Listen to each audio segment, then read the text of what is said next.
മലയാള സാഹിത്യത്തിൻ്റെയും മലയാള സിനിമയുടെയും വടവൃക്ഷം വിടവാങ്ങി. എം.ടി. വാസുദേവൻ നായർ അന്തരിച്ചു. സാഹിത്യത്തിലും സിനിമയിലും പുതിയ വഴികൾ വെട്ടിത്തുറന്ന എം.ടി. എം.ടി. എന്ന രണ്ടക്ഷരം സാഹിത്യത്തിൽ മാത്രമല്ല സിനിമയിലും ഒരു തരംഗമായി മാറിയ കാലമുണ്ടായിരുന്നു ഒരിക്കൽ. അദ്ദേഹത്തിൻ്റെ ഏറ്റവും ഒടുവിലത്തെ ചിത്രങ്ങളിൽ പോലും അദ്ദേഹത്തിൻ്റെ കയ്യൊപ്പ് ചാർത്തി. ആർക്കു മുമ്പിലും തലകുനിച്ചിട്ടില്ല അദ്ദേഹം. ആർക്കു മുമ്പിലും ഓച്ഛാനിച്ച് നിന്നിട്ടില്ല അദ്ദേഹം. തൻ്റെതായ വഴികളിലൂടെ അദ്ദേഹം സഞ്ചരിച്ചു.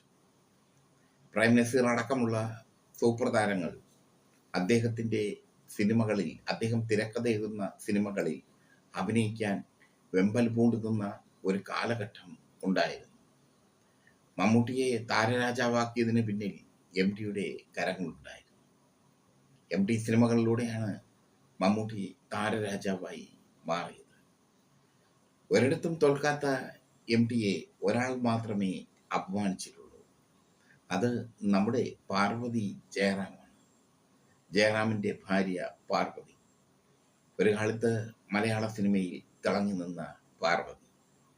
എം.ടിയുടെ വടക്കൻ വീരഗാഥയിൽ ഉണ്ണിയാർച്ചയാകാൻ എം.ടി തീരുമാനിച്ചിരുന്നത്, അല്ലെങ്കിൽ ഉണ്ണിയാർച്ചയാകണമെന്ന് എം.ടി ആഗ്രഹിച്ചിരുന്നത് പാർവതിയായിരുന്നു. പാർവതി വടക്കൻ വീരഗാഥയുടെ സെറ്റിൽ എത്തുകയും ചെയ്തു. പക്ഷേ ഉണ്ണിയാർച്ചയുടെ വേഷവിധാനം തനിക്ക് പറ്റില്ലെന്ന് പാർവതി പറഞ്ഞു.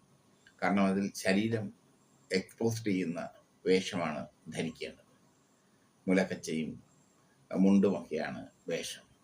അത് പറ്റില്ല എന്ന് പാർവതി പറഞ്ഞപ്പോൾ അത് തന്നെ അപമാനിക്കുന്നതിന് തുല്യമാണെന്ന് എം.ടി കരുതി.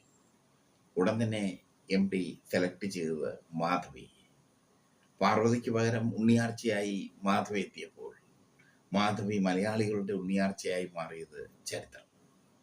ഉണ്ണിയാർച്ചയായി പാർവതിയാണ് അഭിനയിച്ചിരുന്നെങ്കിൽ പാർവതിയുടെ അഭിനയ ജീവിതത്തിൽ വലിയൊരു വഴിത്തിരിവായി മാറുമായിരുന്നു ആ കഥാപാത്രം. പക്ഷേ മാധവിക്കാണ് ആ കഥാപാത്രം ചെയ്യാനുള്ള ഭാഗ്യം ലഭിച്ചത്. മാധവി ആ കഥാപാത്രത്തെ അവിസ്മരണീയമാക്കുകയും ചെയ്തു. എം.ടി അപമാനിക്കപ്പെട്ട ഒരു നിമിഷം ഇത് മാത്രമാണ്. പാർവതി ഉണ്ണിയാർച്ചയാകാൻ തയ്യാറാകാത്ത ദിവസം. ആ ദിവസമാണ് എം.ടി അപമാനിക്കപ്പെട്ടു പോയത്.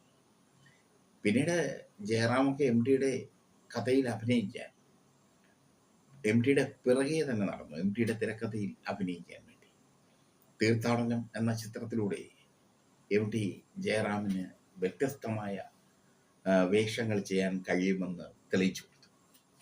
തീർത്ഥാടനം വാനപ്രസ്ഥം എന്ന എം.ടിയുടെ ചെറുകഥയെ ആസ്പദമാക്കി ഒരുക്കിയ ചിത്രമാണ്. വലിയ ഹിറ്റായിരുന്നു ആ ചിത്രം. എന്തായാലും എം.ടി വാസുദേവൻ നായർ നമ്മളിൽ നിന്ന് വിട്ടുപോയി. അദ്ദേഹം ഒരുപാട് സുഹൃത്തം ചെയ്ത ജന്മമാണ്. ഒരുപാട് എഴുത്തുകാരെ, ഒരുപാട് നടന്മാരെ മെയിൻ സ്ട്രീമിലെത്തിച്ചത് എം.ടി വാസുദേവൻ നായർ.